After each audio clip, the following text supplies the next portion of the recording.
Dad sat quietly near gate 27, holding his backpack close. He was just 16, but today felt like a big step. His hands shook a little, not because he was scared, but because it was his first flight alone. He was flying from Atlanta to New York to visit his grandparents. His mom had dropped him off at the airport earlier, hugged him tightly, and reminded him to stay calm, polite, and alert. Dad remembered her words clearly. "You've got this, baby. Head up, eyes open. Be you." He looked around the gate. People stared at their phones, talked with family, or simply waited. A few looked at him, longer than normal, but he brushed it off. Maybe they were just curious. Maybe they had a son like him. The boarding announcement came. First class, families with small kids, then Group A. Finally, Group C, his group. Dante walked down the jet bridge with his boarding pass in hand, a little nervous but smiling. The flight attendant at the door, a tall woman with a sharp look, glanced at his pass, then at him. "You sure this is your seat?" she asked, raising one brow. Dante paused. Yes, ma'am. 12A. She took the pass, scanned it again, and handed it back without a smile. "All right, take your seat quickly." He nodded and moved down the aisle. He placed his backpack under the seat and sat down near the window. He tried to calm his heart. He liked planes. He liked the clouds. He told himself this would be fine. But it didn't stay fine. Minutes later, the same flight attendant came back. She was joined by a male crew member. Both stood over Dante like he'd done something wrong. "We need to check your seat again," the man said. "Can we see your pass?" Dante handed it over again. He noticed other passengers were watching now. "Are you sure someone didn't buy this for you by mistake?" the woman asked, her voice low but sharp. "No, ma'am. My mom booked it for me. This is my seat." They looked at each other. Then the man said, "We think you need to move to the back. There may have been a mix-up." "A mix-up?" Dad asked, confused. "But this is 12A. That's what my ticket says." The woman leaned down. "Sir, I'm asking you nicely to move to the back of the plane. Please don't make this harder than it needs to be." Dante's throat felt dry. "Did I do something wrong?" "Sir," the man said firmly, "we'll need you to come with us." His voice was louder now. People turned. Someone started filming on their phone. Dante didn't move.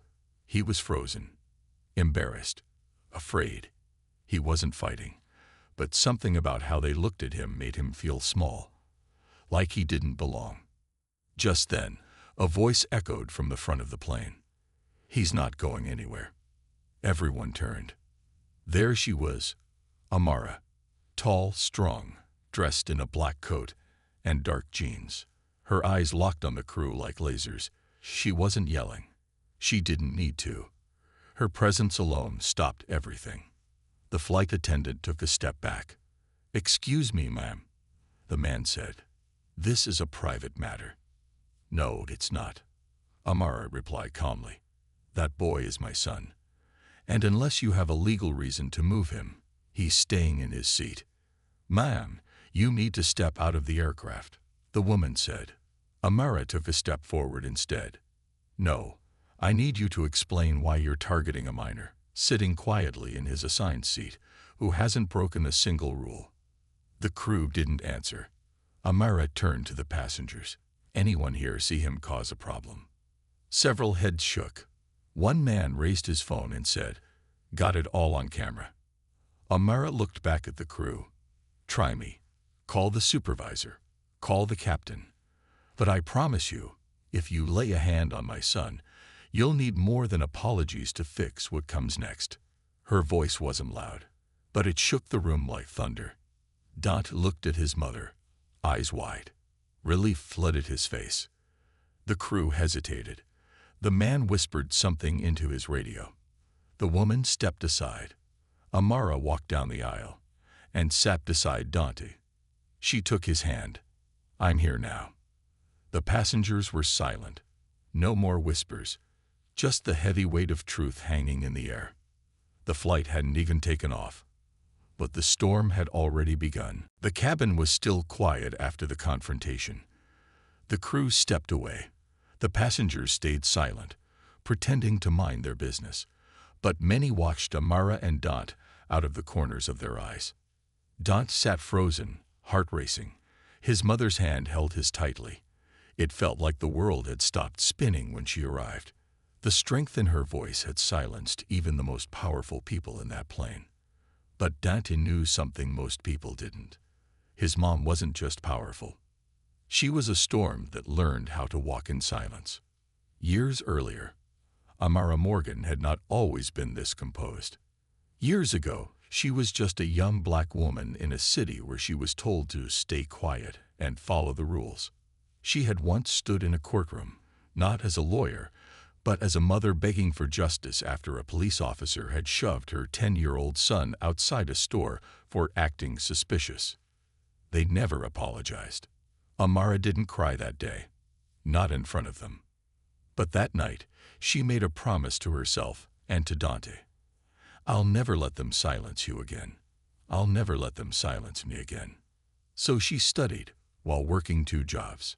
She read law books in laundry rooms and public libraries.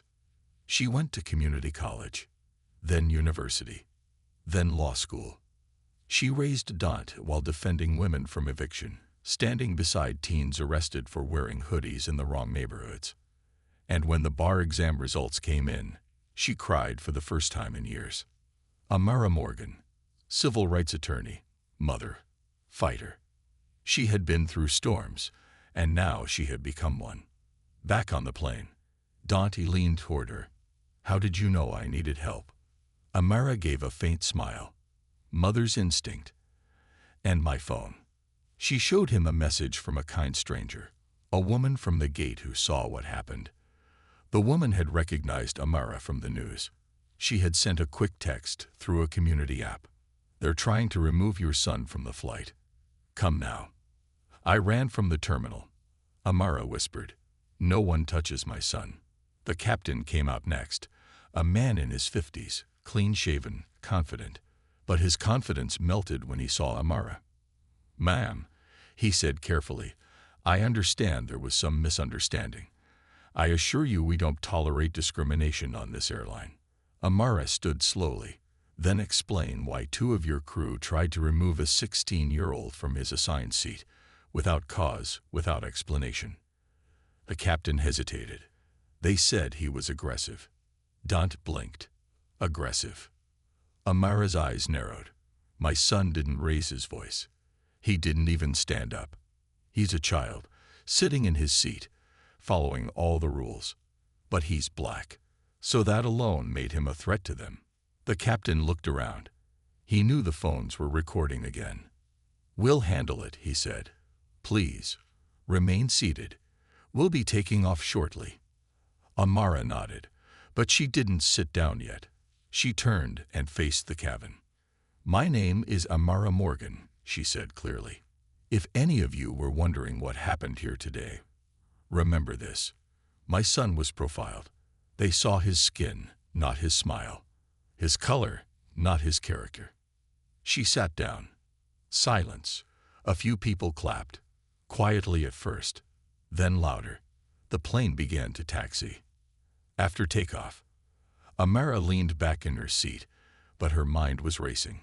She opened her laptop, typed out every detail.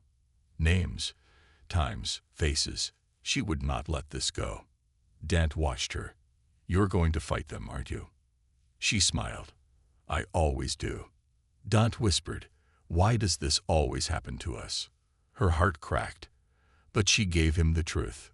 Because people fear what they don't understand. But we don't shrink, Dante. We stand. She reached into her bag and pulled out a folded letter.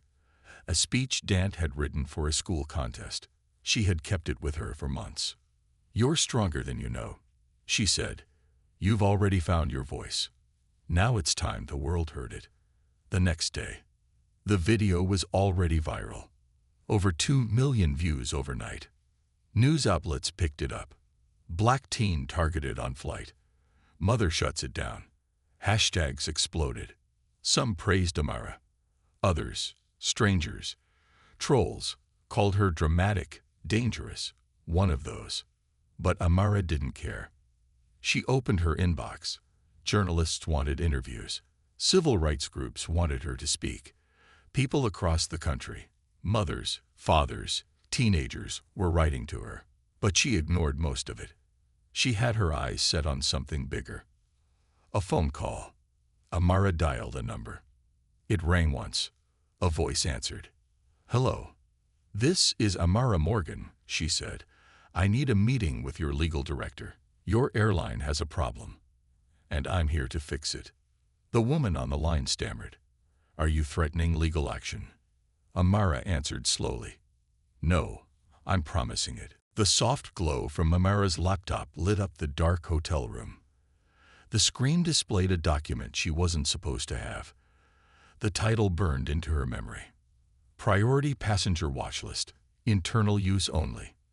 Beneath the title was a table of names, flight numbers, profiles. She scrolled slowly. Her fingers trembled. There were codes, categories, and short notes. Some names were marked with "Monitor for behavior," "Unaccompanied minor," "Flagged," "Security concern," "Further screening." And then her son's name, Dant Morgan, age 16, "Flagged." The note next to it read, "Passenger shows defiant behavior. Prior incidents? None. Monitor." No prior incidents. Nothing illegal. Nothing wrong. Yet he was on a list. Watched, followed, judged. A deep chill. Amara sat back. Her heart beat hard in her chest. This wasn't about one flight. It was bigger. Much bigger. Someone was building a system in silence. A system that tracked certain passengers based on vague reasons, or maybe no reason at all. Her phone buzzed. A message from an unknown number. "You weren't supposed to see that. Back off while you can." The past echoes. Her mind flashed back years ago to her own youth. Amara had been stopped at an airport once. Random selection, they claimed. Her bag searched. Her ID checked twice. She had brushed it off then. Just one of those things. But it had happened again. And again. Now it made sense. It was never random. A whisper from the inside. That night, Amara reached out to a former classmate, Janine, now working in aviation security. They met in a quiet cafe near the airport. Janine looked over her shoulder before speaking. "You shouldn't have that list," she whispered. "Then tell me what it is," Amara replied. Janine hesitated. "They call it a soft flag system. It's unofficial. No records are supposed to leak. But it's used by a few airlines, quietly." Amara's voice sharpened. "Used for what?" "Tracking kids. Labeling black passengers without cause." Janine lowered her eyes. "It started after that incident in Denver. Some companies began flagging people based on patterns, but the patterns were built from biased data." Amara was cold with fury. "So it's racism, just with a new face." Janine nodded. "It was meant to be private, quiet, but it's spreading. The fight begins." Back at her hotel, Amara drafted a letter, not just to the airline, to the FAA, the Department of Transportation, civil rights organizations. She included screenshots, notes, codes, even the anonymous threat text. She clicked send. A voice on the news. The next morning, Amara appeared on national news. The reporter leaned forward. "Ms. Morgan, are you saying your son was targeted before the flight even began?" Amara looked straight into the camera. "I'm saying this system doesn't just watch. It judges. It labels innocent people, especially black children, as threats before they even board. My son did nothing wrong. He was flagged for existing." Her words echoed across the country. Some called her a hero. Others called her a liar. But no one ignored her.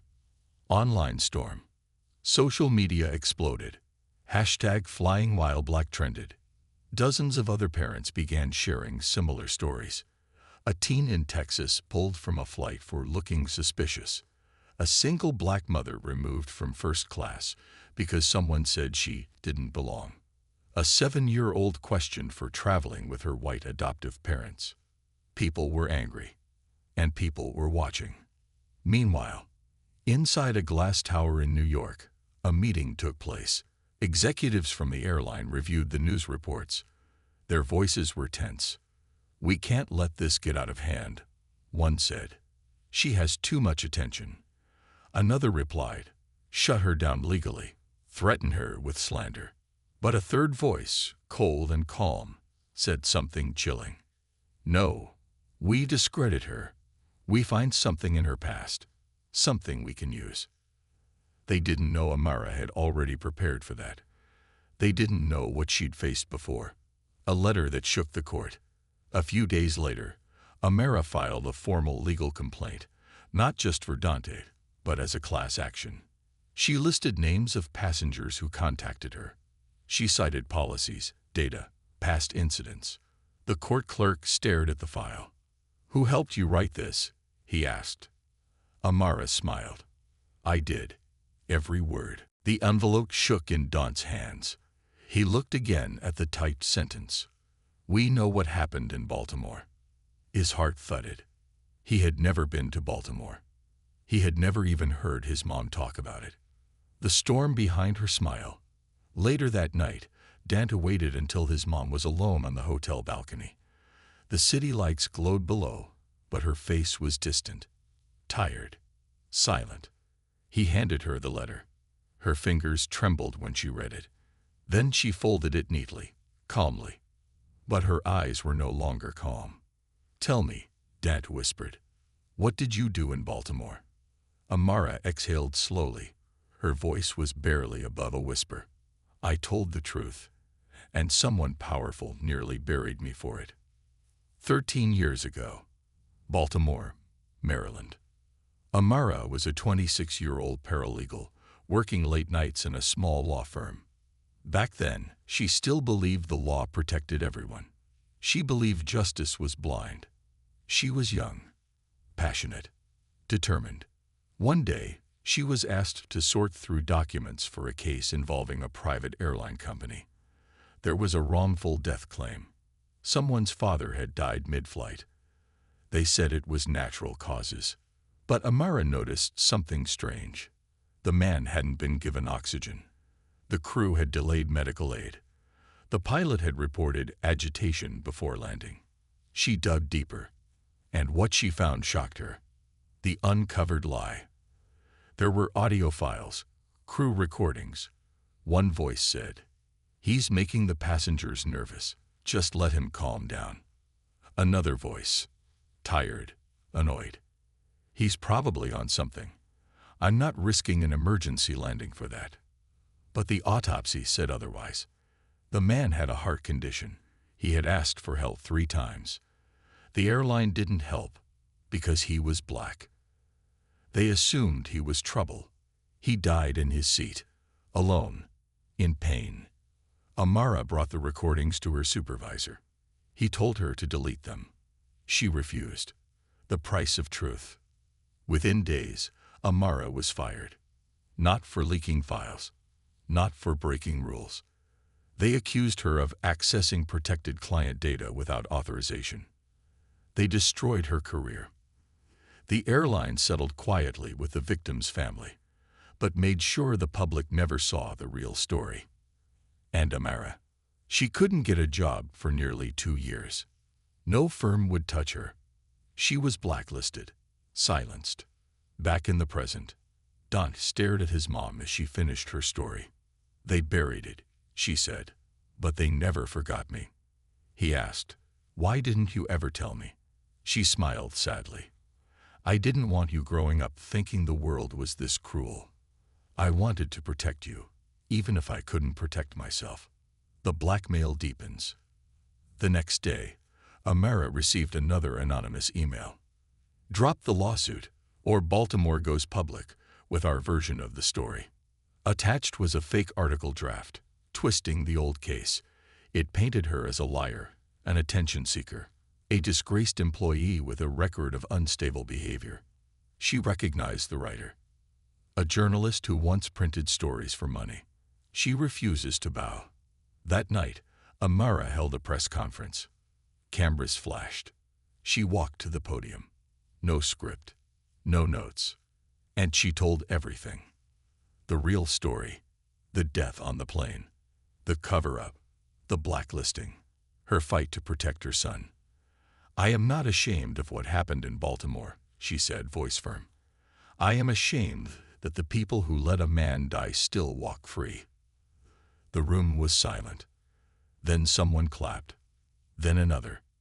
Soon, the entire room rose in standing ovation. But the shadows strike back. That night, Amara's hotel room was broken into. Her laptop, gone. Her backup drives, wiped. Her phone, glitched and silent. She called Dante, but there was no answer. Panic surged in her chest. She ran downstairs to the front desk. "Where's my son?" she shouted. The clerk blinked. I saw him leave an hour ago. He said he was meeting his uncle." "I don't have a brother," she whispered. Her heart dropped. Dante, missing.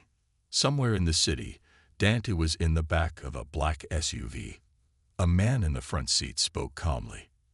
"You're not hurt, but your mother needs to stop digging. Or next time, it won't be this polite." Dante glared at him. "She won't stop. And neither will I." A new ally. As Amara called every contact she had, one name came up again and again. Judge Eliana Rhodes, a retired federal judge known for defending civil liberties. Amara visited her the next morning. "I need help," Amara said. Judge Rhodes leaned back, her eyes sharp. "You're not just fighting an airline," she said. "You're fighting the system that protects them." "Then help me break it," Amara said. Rhodes nodded. "First, we get your son back. Then, we bring the house down." The morning after Dante vanished, Amara stood on the steps of the courthouse, alone, shaken, but unbroken. Her son was missing. Her files were destroyed. And now powerful people were trying to rewrite history again. But they made one mistake. They thought she'd stay quiet. A mother with nothing left to lose. Amara wore the same black coat from the press conference. Her face was calm, but her eyes were fire. She wasn't just fighting for herself anymore. She was fighting for her child. And for every person who'd ever been told to sit down, shut up, and be grateful for less. Judge Rhodes met her inside. "We have two options," she said. "Play it safe, or go nuclear." Amara didn't blink. "Let's go nuclear." The evidence that survived. Not everything had been destroyed. Judge Rhodes had a backup archive. An old forgotten folder buried in an encrypted drive. Inside were recordings, testimonies, emails, everything from Baltimore, and more. There were whispers about similar incidents on other airlines, hidden settlements, silenced families. This wasn't one company's mistake. It was an entire system. Amara looked at the files. Names, dates, victims. "This is bigger than I thought." Rhodes nodded. "You were never the only one." Dante's escape. Meanwhile, across the city, Dante watched the guards in the hallway. He was being held in a corporate safe house disguised as a private condo. No police, no charges, just quiet threats. But they underestimated him. They thought he was just a scared teenager, but he was his mother's son. He waited until nightfall, unscrewed the vent cover with a stolen spoon, slid through a narrow shaft into the laundry unit. By morning, he was outside, running. The internet turns on them. With Judge Rhodes' help, Amara uploaded the first wave of documents to an anonymous leak site. Within hours, the story exploded. New whistleblower exposes airline abuse cover-up. Justice delayed. Baltimore case back in spotlight. Who's protecting the airlines? Thousands of users shared it. Civil rights groups reposted the files. Victims' families came forward. But it wasn't just online. People started protesting. In front of the airline's offices, outside the courthouse, across the nation. The truth was spreading faster than they could stop it. Reunited. 2 days later, Amara opened her hotel door and gasped. "Mom!" Dante ran into her arms. She cried into his shoulder. "You're safe. You're safe." But Dante pulled back, urgency in his voice. "They're planning something big. I heard them talking." "Who?" Amara asked. "The people running this. They're meeting tomorrow. Secret location. They said if this woman doesn't stop, they'll shut her down permanently." Amara's jaw clenched. Let them try. The secret meeting. Amara and Rhodes had a plan. With the help of 2 tech journalists and a brave whistleblower from within the airline, they located the secret meeting. A private event. High-level executives, legal teams, lobbyists, even a senator. They were trying to control the damage. Amara didn't wait for permission. She crashed the meeting. The room went silent. She walked in like she owned the building. Camera phone recording. "You all recognize me," she said. "Some of you helped blacklist me. Some of you silenced families. And now you're scared because the truth's out. You're scared of a black woman who refused to be quiet." A man at the table stood up. "You're trespassing. We'll call security." Amara smiled. "You better call a lawyer too." She uploaded the footage live. Millions watched the video stream. Her courage. Their panic. The world finally saw their faces. The crackdown begins. The Department of Justice opened an investigation. Subpoenas were issued. Multiple CEOs stepped down to spend more time with family. But it didn't stop there. Airlines were forced to review past settlements. Several racist incidents resurfaced. Suddenly, lawmakers who ignored her before were calling her office, begging for meetings. The powerful were being exposed. But with exposure came danger. The threat grows. Late one night, a rock crashed through Amara's window. A message wrapped in tape. "You ruined powerful people. There's a price." Dante ran in. "Are you okay?" Amara touched the blood on her cheek and stood up. "I'm still breathing. That means I'm still fighting." But not everyone supports her. Even as millions cheer her online, some in the media call her aggressive. She's doing this for fame. She's exaggerating. She's making it about race. But Amara doesn't flinch. She keeps speaking, keeps marching, keeps standing in courtrooms and saying the truth, clearly, in simple words even the angriest people can't ignore. "If my son wasn't black, they never would have touched him. If I wasn't black, they never would have tried to silence me. And if I stay silent now, they'll do it to someone else tomorrow." The room was silent. Judge Rhodes held the USB drive in her hand, trembling. "They faked it," she whispered. "They really went that far." Amara didn't speak. She didn't blink. Her lips were tight, her hands in fists. "They're not just attacking the truth anymore," Amara finally said. "They're attacking me. A new weapon. Lies." The airline's legal team released the edited footage to the media. In the video, it looked like Amara was screaming at a child. The sound was distorted. The timestamp was missing. But to the untrained eye, it looked real. "She's unstable," one anchor said. "Unfit mother," another headline read. Internet trolls flooded her inbox. "Fake activist. Race card player. Where's your son now?" Amara's voice was being drowned in a sea of hate. But what they didn't know was this. She had already faced worse, and she was not backing down. Dante speaks. For days, Dante had stayed silent. He didn't want to be in front of cameras. He didn't want to talk about the plane, the kidnapping, the fear. But now, he had to. He sat beside his mother at the press conference. The microphones clicked. He looked into the cameras. "They tried to erase what happened to me. But I remember. They pulled me off a plane for being black.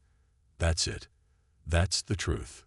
They can show fake videos, lie about my mom, but I was there. I lived it. The room fell quiet. And then, applause. Digital soldiers rise. Amara's supporters had been watching. The real footage, the raw evidence, the contradictions, they noticed everything. An army of digital truth seekers started posting frame-by-frame breakdowns. Security experts proved the timestamp was edited. Audio engineers reversed the sound filters. One tech TikToker went viral. This video is a lie. It's deep-faked, chopped up, and fed to the media to kill a movement. But guess what? We're not letting that happen. The hashtags began trending again. Hashtag Justice Fordant. Hashtag Stand with Amara. Hashtag Lease Expose. Millions were now watching the fight, not just in America, but around the world. A dangerous offer. That night, a strange call came through. A man's voice. Calm. Cold. "We can make this all disappear," he said. "No more lawsuits. No more media. Your son can go back to school. You just walk away." Amara sat still. "And if I don't?" The voice changed. "Then we make you disappear." She hung up. Judge Rhodes stared at her. "You need security. Real protection." But Amara shook her head. "No, I need a bigger mic." Back to the courtroom. The day of the court hearing arrived. The airline's lawyers came with smug faces and expensive suits. They thought they had already won. They didn't expect what came next. Amara's legal team had acquired the original uncut video, thanks to an anonymous airport employee who sent it on a flash drive labeled Truth. In open court, Amara's lawyer played both videos side by side. The courtroom gasped. Even the judge leaned forward. "You tried to frame a woman who was just standing by her son," Rhodes said. "You edited the truth, and you weaponized it against a mother." The airline's lawyers tried to object. Overruled. A country wakes up. That moment in court was replayed on every news channel. Not the fake footage. The real one. It showed Amara helping a crying toddler. Not yelling. Comforting. The lie shattered. The headlines changed. Airline caught faking evidence in racial profiling case. Brave mother proves truth, and they tried to destroy her. This isn't just her fight. It's all of ours. The silence from other companies suddenly broke. One by one, airlines released public apologies. Some leaders resigned. And the people, they took to the streets. Not in anger, this time in solidarity. The power of the people. Hundreds of thousands gathered outside government buildings holding candles, signs, and photos of other victims of racial injustice in public spaces. Airports, buses, stores. They weren't just fighting for Amara anymore. They were fighting for every mother who was called too loud. For every child who was seen as a threat just because of their skin. For every truth that had been buried by money and power. And it all started with one woman and her son. But it's not over. Just when it looked like victory was near, Judge Rhodes walked into the office holding a thick envelope. Her face was pale again. "What now?" Amara asked. Rhodes handed her the file. "It's a federal investigation. They're accusing you of inciting unrest. They want to charge you under national security laws." Amara stared at her. "They're calling me a criminal for telling the truth." Rhodes nodded. "They're scared now. That means you're winning." Amara took a deep breath. "Then let's give them something to really be afraid of." The sky was gray. The crowd was silent. After the sniper scare, everyone held their breath. But Amara didn't flinch. She looked out at thousands, maybe millions, watching her, not just in person, but around the world. She knew now. This was no longer just her fight. This was everyone's. The real battle begins. Amara stood tall at the podium. Security wanted her off the stage. Her lawyer begged her to go back inside. Even Don shouted, "Please, Mom." But she shook her head. "If I walk away now," she said into the mic, "they'd win. I'm not a threat. I'm a mother, a black woman. But they're so afraid of the truth, they tried to kill it. And then, loud and clear, well, I have news for them. The truth doesn't die. A movement is born. That clip went viral within seconds. Across every platform, her words echoed. Hashtag the truth doesn't die. Hashtag justice for all mothers. Hashtag we're Amara. Celebrities reposted it. Politicians were forced to comment. School kids were repeating her quote in classrooms. Everyday people began sharing their own stories. A young man forced off a train for looking suspicious. A mother who was accused of stealing her own baby. A teenager followed through a store for wearing a hoodie. The stories poured in. And Amara, she read them all. She cried. She smiled. Then she stood up and said, "We're going to Washington." The mother who wouldn't break. In D.C., Amara was met with both open arms and closed doors. Some senators refused to meet her. One congressman called her an emotional attention seeker. Another said, "This is not a federal issue." But every time they tried to silence her, the crowd outside grew louder. More mothers flew in from around the country. Some brought pictures of their lost sons. Some brought the clothes they were wearing when they were pulled over, dragged, cuffed, for nothing. And Amara stood beside them all. She didn't speak like a politician.